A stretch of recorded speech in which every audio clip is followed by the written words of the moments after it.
네, 찾았으면 함께 읽겠습니다. 마태복음 5장 13절 말씀. 너희는 세상의 소금이니 소금이 만일 그 맛을 잃으면 무엇으로 짜게 하리요?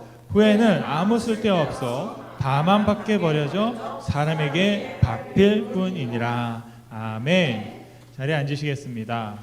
세상의 소금, 생명의 공동체라는 제목을 가지고 함께 말씀을 나누겠습니다. 무엇보다도 종려주일 예배로 여러분과 함께 드릴 수 있어서 너무 감사드립니다. 제가 지난주에 종려나무 가지를 좀 구해보려고 이것저것 다녀봤는데 가지만 따로 팔질 않더라고요. 가지만 끊어가지고 좀 왔으면 좋겠는데 그런 일들은 없어서 홈디포에 가니까 화분이 하나 있어서 제가 화분을 가져왔습니다. 원래는 이 가지를 좀 끊어서 찬양할 때 가지를 흔들면서 찬양하고 싶었는데 그랬다가 화분을 몇 개를 사야 될지 모르겠어요. 그래서 이건 아닌 것 같다라고 해서 하나만 해서 이제 팜트리를 하나 가져왔고요.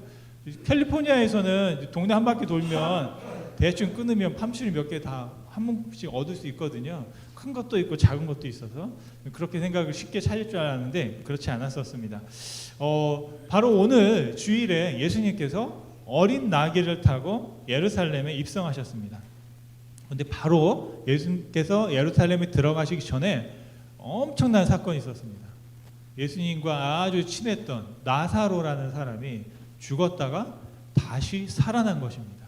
그 소문이 온 이스라엘에 다 퍼져버린 거죠. 그냥 세상이 다 떠들썩하게 되었습니다. 그로 말미암아서 예수님의 인기가 하늘을 찌르게 되었습니다. 그런데 그 예수님의 인기에 비하면 오늘 예수님께서 타신 어린 나귀는 너무 초라하고 성경에서는 아주 순화시켜서 겸손하신 예수님이라고 칭송하고 있지만 사람들이 볼 때에는 조금 우스꽝스러운 모습이 연출되고 있는 것을 볼 수 있습니다. 예수님 정도라면 아주 고급 세단을 타고 딱 들어가는 게 맞는데 어린아이들이 타는 세발 자전거를 타고 거기를 간다고 생각해 보십시오. 사람들이 보면 이게 도대체 뭔 일이야? 할 수 있었을 것입니다. 이스라엘을 예루살렘의 속박에서부터 건져내는 구원자로서 예루살렘에 입성하는 분이라면 예루살렘에는 큰 길이 있습니다. 어느 쪽이냐면 북쪽입니다. 북쪽으로 대로가 있어요. 그래서 그쪽으로는 마차가 지나다닐 수 있어요. 그러니까 개선 장군들은 마차를 타고 말을 타고 그 북쪽에서부터 딱 예루살렘에 들어갑니다. 예수님께서 만약에 구원자로 그렇게 오셨다면 백마가 이끄는 철병거를 타고 저 예루살렘 북쪽에서 사람들의 환호를 받으면서 입성하는 것이 그림상 맞는 그림 같습니다. 그런데 예수님은 어린 나귀를 타셨습니다. 이유가 있습니다. 선지자들이 그렇게 하나님께 계시받은 말씀을 전해 주었기 때문입니다. 예수님은요, 사람들의 이목보다 하나님의 말씀을 더 중요하게 생각했습니다. 사람들이 나를 어떻게 볼까라는 생각보다 하나님이 무엇을 원하시는지 항상 그곳에 초점을 맞추셨습니다. 예수님의 이런 태도는 굉장히 사람들한테 특이하게 보였습니다. 당시의 이스라엘 종교 지도자들과 권세를 잡았던 주류 권력가들과는 굉장히 다른 모습을 볼 수가 있습니다. 그 당시에 많은 백성들이, 일반 서민들이 그 지도자들에게 실망한 거예요. 말로는 우리가 항상 하는 말이 있죠. 종이다. 내가 여러분을 섬기겠다. 저도 지금 그런 말 할 때가 있는 것 같은데 지도자들 항상 그런 말 하잖아요. 그런데 알고 보면 자기를 위해서, 본인을 위해서 더 열심히 하는 걸 보고 백성들이, 또 정치를 바라보는 많은 시민들이 실망을 하게 되죠. 그런 실망감들이 그 당시에 팽배했었습니다. 그런데 예수님을 보니까 다른 거죠. 그래서 그 당시에 많은 사람들이 모든 희망을 누구에게? 예수님께 다 드렸습니다.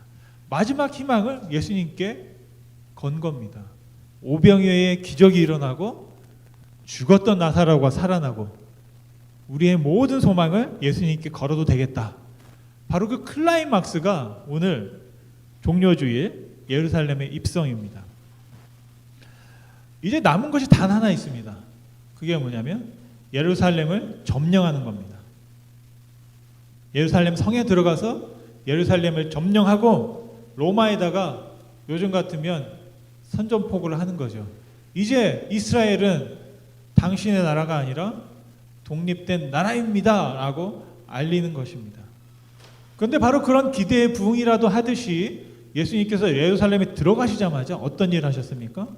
채찍을 딱 드시더니, 그런 예수님이 아니세요. 우리가 항상 예수님 하면 사랑의 예수님, 어린아이도 다 받아들인 예수님. 그런데 그날 성전에 가셔서는 그 성전 앞에 있는 가판에 모든 상을 다 뒤집어 엎어버리고, 중요한 게 있습니다. 그리고 손에 채찍을 휘두르셨어요. 이거는 살인 도구나 마찬가지인 거거든요.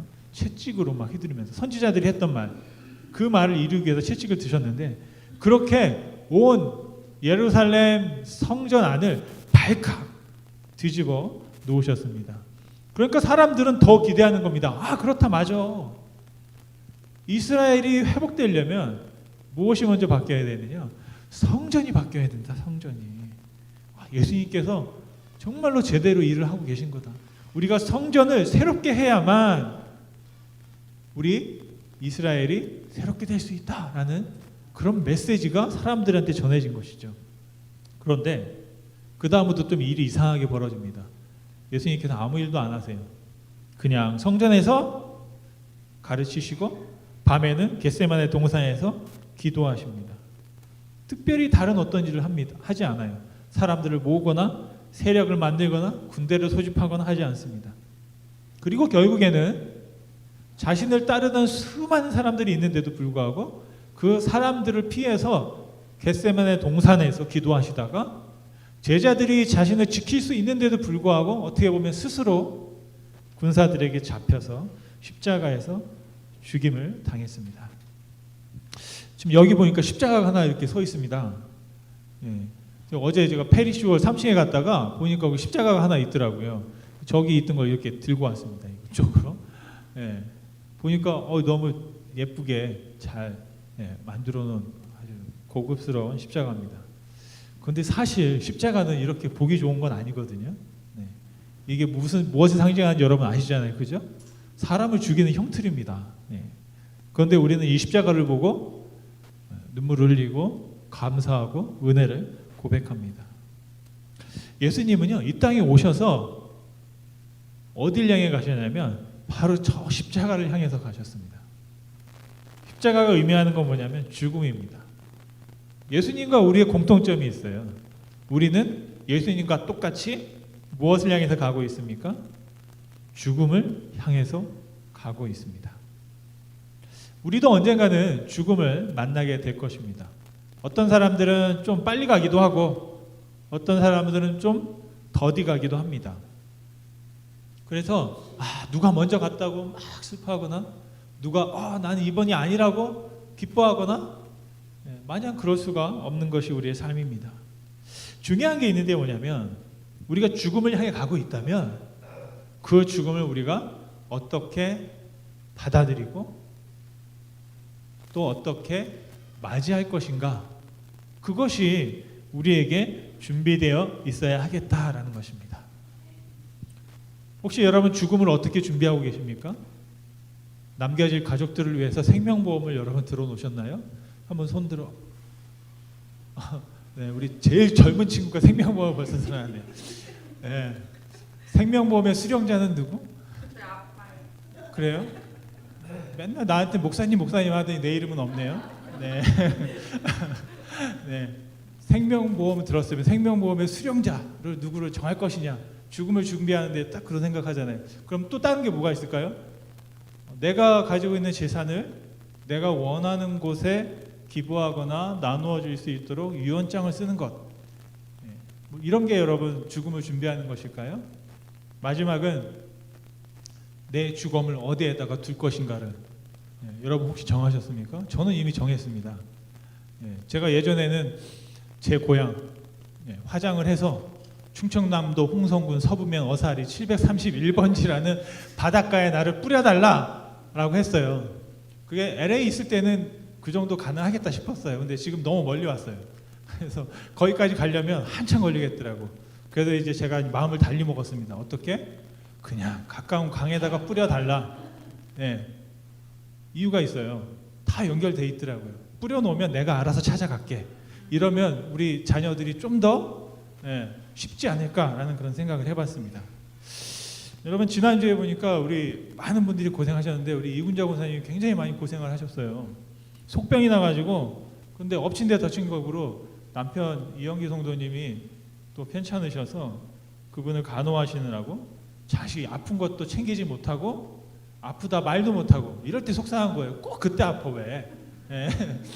딴 때 아프면 좀 아프다고 뭐 시켜 먹을 텐데 이거는 내가 아픈데 또 같이 아프니까 일부러 그러는 것 같고, 그럴 수도 있는 오해를 하게끔 하는 그런 사건들이 벌어지는 거예요. 그런데 감사한 건 그래도 응급실에 가셨다가 다시 집으로 돌아오셨다고 합니다. 그래서 잠깐 찾아뵀는데 여러 말씀들 하셨는데 그 중에 그 말이 저는 마음속에 계속 맴돌았습니다. 여기 계신데 죄송하지만 제가 나누고 싶어서 말씀을 드립니다. 무슨 말씀하셨냐면 무슨 일이 생길까봐 그런 말씀하시더라고요. 무슨 일? 도대체 무슨 일일까?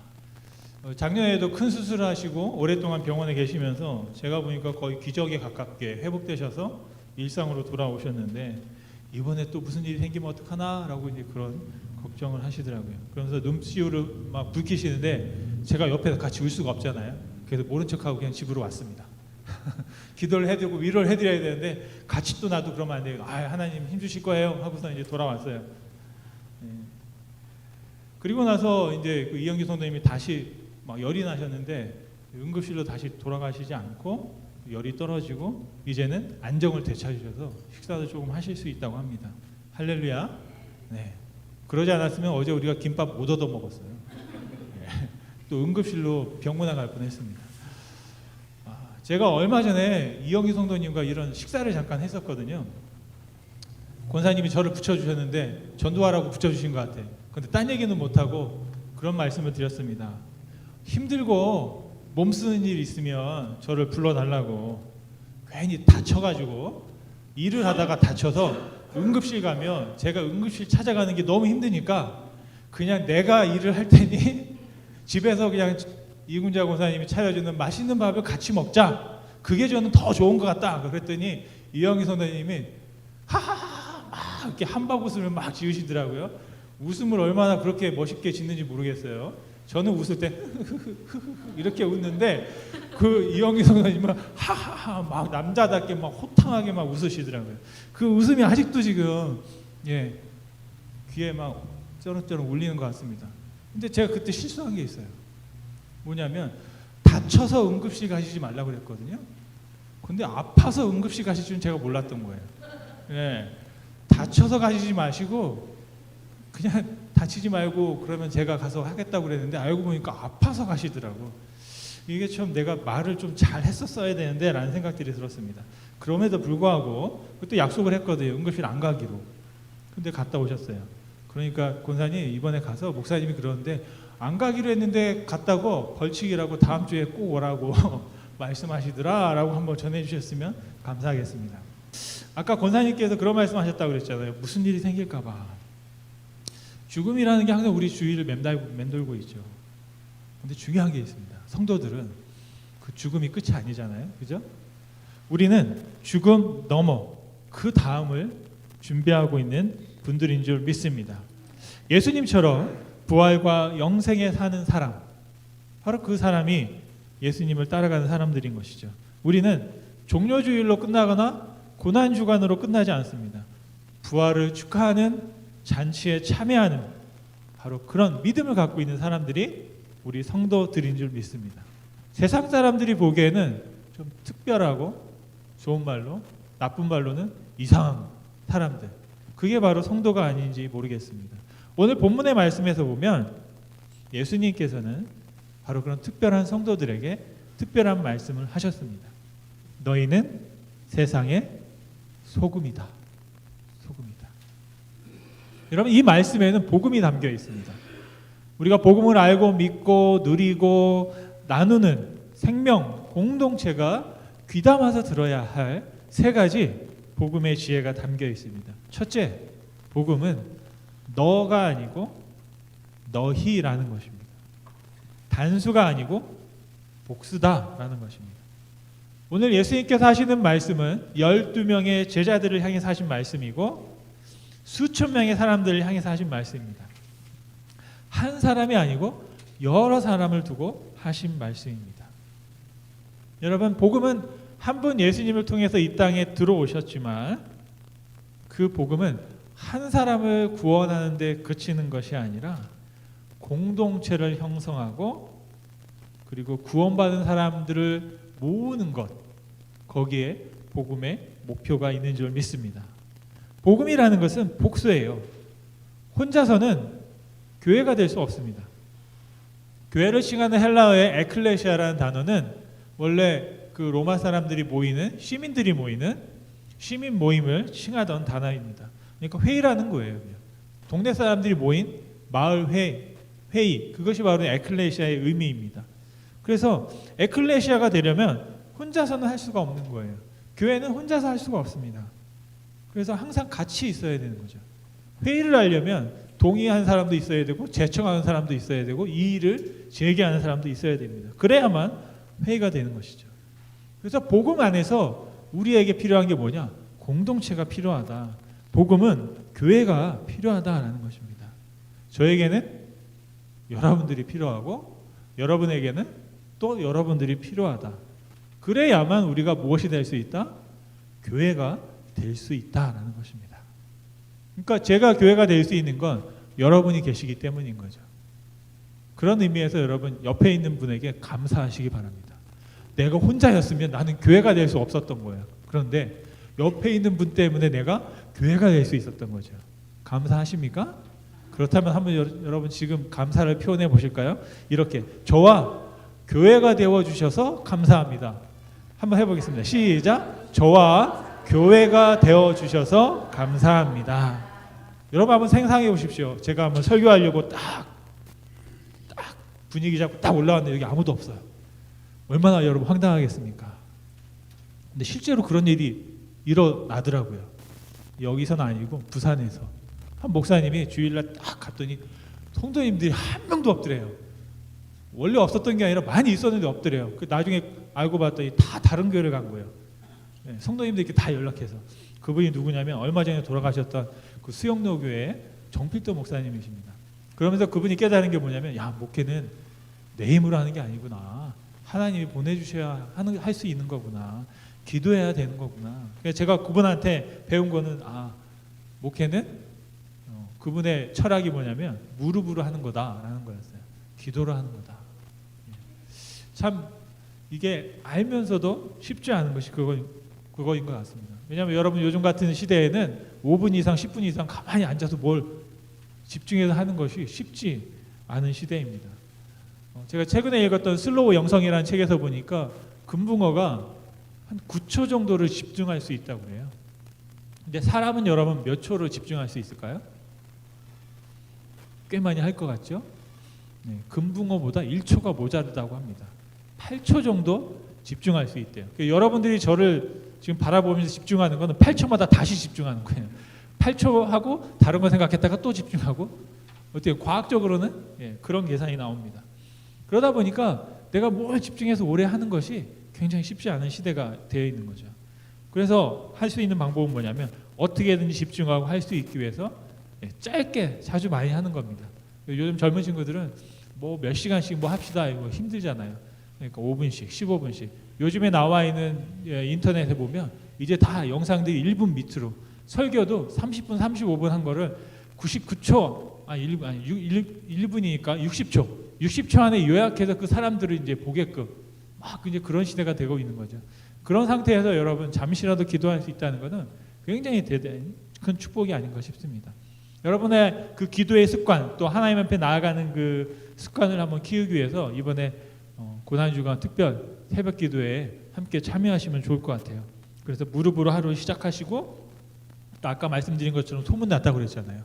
몇 분이 오실지 모르지만 자리가 없을지 모르니까 여러분 삐리 오셔서 빨리 오셔서 함께 예배하시고 동참하실 수 있으면 좋겠습니다. 근데 중요한 게 있습니다. 기도할 때 같이 기도하면 유익함이 있더라고요. 어떤 유익이 있을까요? 눈치가 보여가지고 좀 더 오래 기도할 수 있습니다.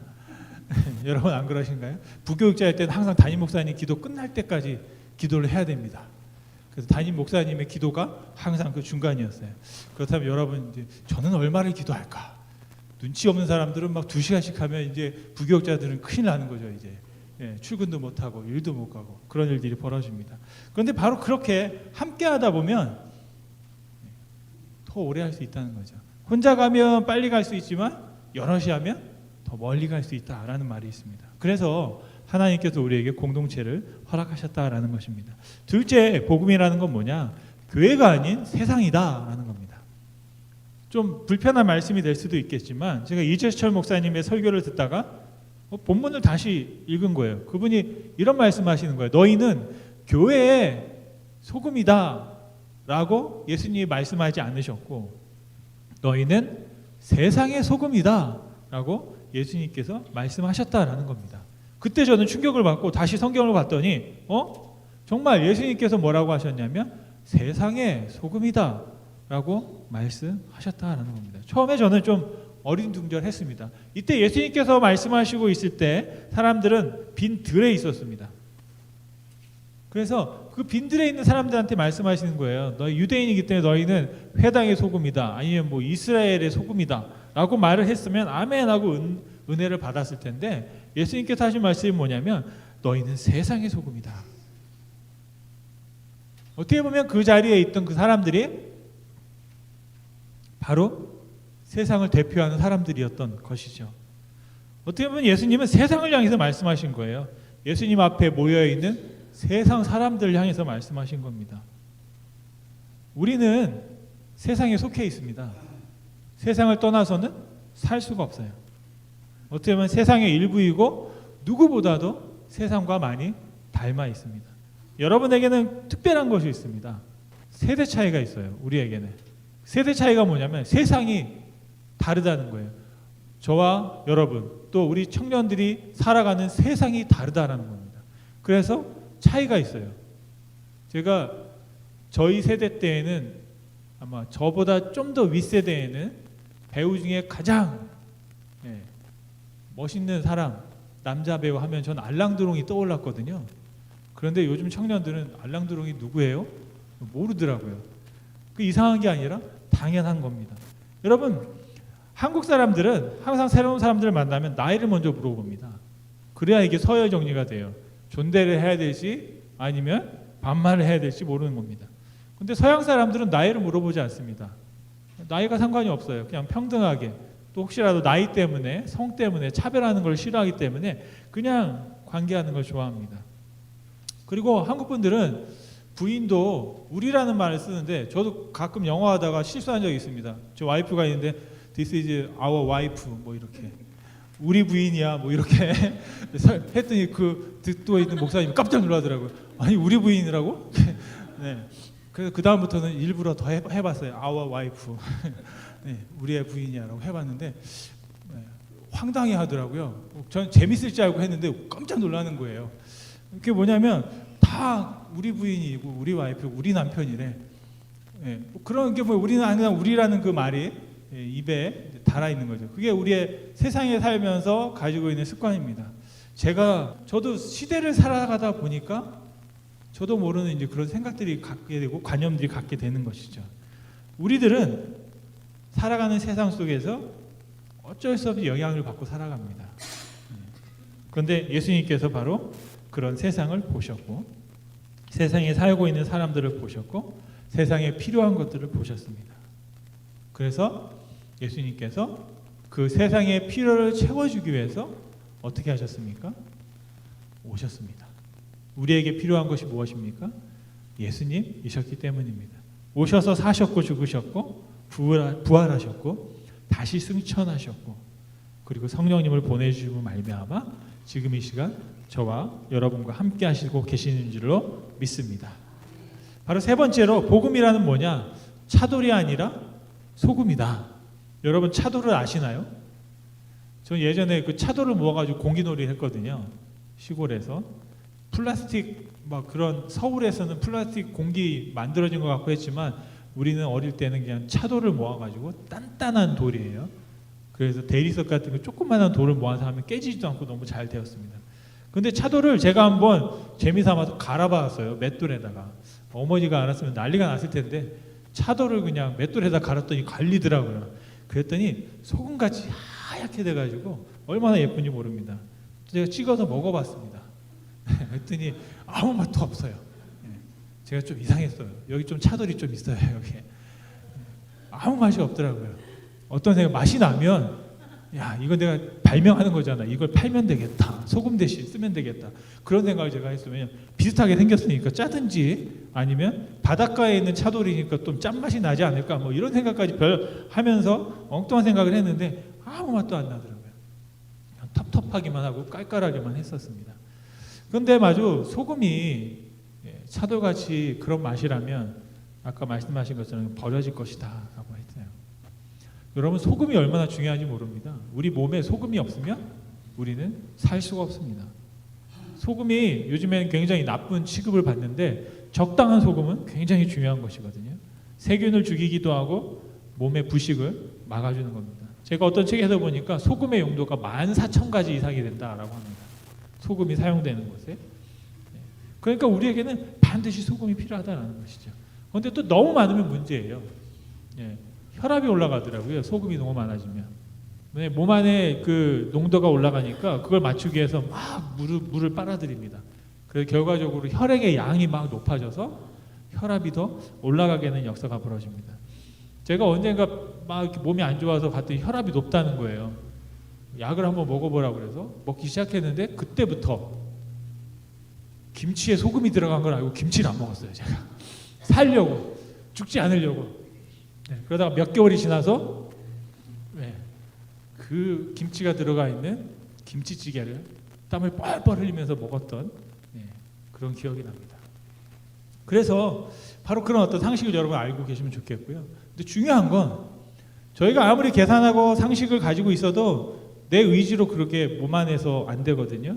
그냥 자연스럽게 우리 몸이 알아서 조절을 하는 걸 볼 수 있습니다. 적으면 적은 대로, 많으면 많은 대로 내보내는 것이죠. 저와 여러분이 살아있는 것이 어떻게 보면 기적이다라고 할 수도 있겠습니다. 왜냐하면 내가 하는 것이 아니라 스스로 알아서 우리 몸이 우리를 지켜주고 있기 때문인 것입니다. 여러분 소금이라면 맛을 내야 되겠다. 짜게 해야 되겠다. 소금의 역할을 다 할 수 있는 저와 여러분이 되시기를 간절히 소원합니다. 이제 마지막으로 드리고 싶은 말씀은 복음은 되라가 아니라 이다라는 것입니다. 마태복음 5장 13절을 다시 한번 읽어보겠습니다. 너희는 세상의 소금이니 소금이 만일 그 맛을 잃으면 무엇으로 짜게 하리요. 후에는 아무 쓸데없어 다만 밖에 버려져 사람에게 박필 뿐이니라. 중요하게 보셔야 될 부분이 있습니다. 너희는 세상의 무엇이다? 소금이다. 처음엔 저도요 소금이 되어야 한다라고 생각했습니다. 그래서 되라고 설교를 한 거예요. 그래서 어떻게 하면 소금이 될 수 있을까? 물을 증발시키면 우리가 어떤 고난을 받고 연단을 받으면 소금과 같이 짠맛을 낼 수 있겠다라고 생각했습니다. 그랬는데 이것은 무엇인가 봤더니 내가 무엇이 돼야 된다고 하는 것은 율법인 거예요. 그런데 예수님께서 하신 말씀은 뭐냐면 이다라고 말씀하셨습니다. 저와 여러분 오늘 이거 한 가지만 기억해 주셨으면 좋겠어요. 혹시 제가 여러분한테 무엇이 되라고 설교하면 아니야 이다라고 설교하면 맞아 라고 여러분 지금부터 기억하시면 좋겠습니다. 이게 저에게는 굉장히 대단히 아주 대단한 깨달음이었습니다. 그 전까지는 무엇이 되려고 그렇게 노력을 했거든요. 그런데 오늘 말씀해 보니까 되라고 하지 않으세요. 이다라고 선포해 주고 계신 것입니다. 내가 되는 것이 아니라 하나님이 하신 것을 믿으라는 것이에요. 내가 할 수 없으니까 하나님이 대신하셨다라고 하는 것입니다. 내가 무엇을 더 하기 위해서 무엇이 되는 것이 아니라 내가 무엇이 되려는 것을 포기하고 오히려 나를 부인하고 하나님의 은혜를 누리는 것, 그것이 바로 복음이다라는 것입니다. 여러분 우리는 억지로 내가 소금이 될 수 없다라는 것이죠. 하나님께서 우리가 소금이 되도록 소금으로 이미 그렇게 지으셨기 때문에 우리가 소금인 줄로 믿습니다. 예수님께서 하신 말씀은 이거예요. 너는 이 세상에 없어서는 안 될 소금이다. 내가 정말 이 세상을 살아갈 수 있는 살맛 나게 하는 소금으로 너를 만들었다. 이제 네가 저 세상이 썩지 않도록 소금으로 살거라. 하나님께서 우리에게 그렇게 말씀하시는 줄 믿습니다. 그래서 제가 믿고 있는 한 가지는 뭐냐면, 내가 헤아리는 것으로 결국에는 내가 헤아림을 받는다라는 말씀을 저는 항상 저의 말에, 저 마음의 생각에 항상 중심에 담아두고 있습니다. 그런데 가끔 보면 우리의 눈에, 또 우리의 기준에, 내 생각에 미치지 못하거나 또 다르거나 또 때로는 그것이 잘못되었다라고 판단되어질 수 있는 상황들이 보일 때가 있습니다. 저도 그렇습니다. 보면 이건 아닌데 저건 왜 저럴까? 라고 질문을 가질 때가 있습니다. 그럴 때 제가 드는 생각은 뭐냐면, 그렇다면 왜 저런 일이 벌어졌을까라는 겁니다. 왜 저런 일이 벌어졌을까? 대부분의 경우 우리는 그 이유를 어디에서 찾냐면 내가 아닌 상대편에게서 찾습니다. 그런데 정말 그쪽이 문제일까? 그렇다면 그 문제를 내가 어떻게 바꿀 수 있을까? 바꿀 수 없다라는 게 저의 결론입니다. 아까 말씀드린 것처럼 어떻게 해요? 소금은 짜게 한다는 거죠. 예수님께서 말씀하셨잖아요. 네가 소금이야. 내가 소금이야. 어떻게 하라고요? 썩지 않도록, 문제가 생기지 않도록, 생명이 잘 자라도록 내가 너를 소금으로 만들었어 라고 하는 것입니다. 제가 담임 목사자로서 가지게 되는 부담과 기도의 제목은 뭐냐면, 어떤 그런 문제들이나 잘못된 일들이 보여질 때 항상 먼저 생각하는 건 뭐냐면, 아까 처음에 그 목사님께서 말씀하셨던 것처럼 내가 기도하지 않았구나 라고 깨닫는 겁니다. 나를 소금으로 이 땅 가운데 하나님께서 보내주셨는데 내가 소금의 역할을 제대로 하지 못했구나 라고 나를 돌아보게 되는 것입니다. 이렇게 말씀드리는 이유가 있습니다. 여러분, 자녀가 어떤 잘못을 저지르면 부모가 그 잘못에 대한 책임을 같이 공감하게 되는 것이죠. 그렇다면 만약에 성도회가 문제가 생기면 누가 책임을 져야 할까요? 아마 제가 아닐까라는 생각을 해보게 됩니다. 그러니까 바로 내가 기도한 것이, 내가 기도하고 구한 것이 작동하지 않았구나라고 나를 다시 한번 돌아보게 되는 것이죠. 강단에서 말씀하고 선포하고 복음을 나누었는데 그것이 부족했구나라고 나를 돌아볼 수밖에 없었다라는 것입니다. 바로 이런 나를 하나님께서 죄인 되었을 때 사랑하셨고 우리를 소금이라고 말씀하신 줄 믿습니다. 오늘 말씀을 듣는 저와 여러분들이 나를 믿지 말고 또 너를 믿지 말고 하나님을 믿으실 수 있기를 간절히 소원합니다.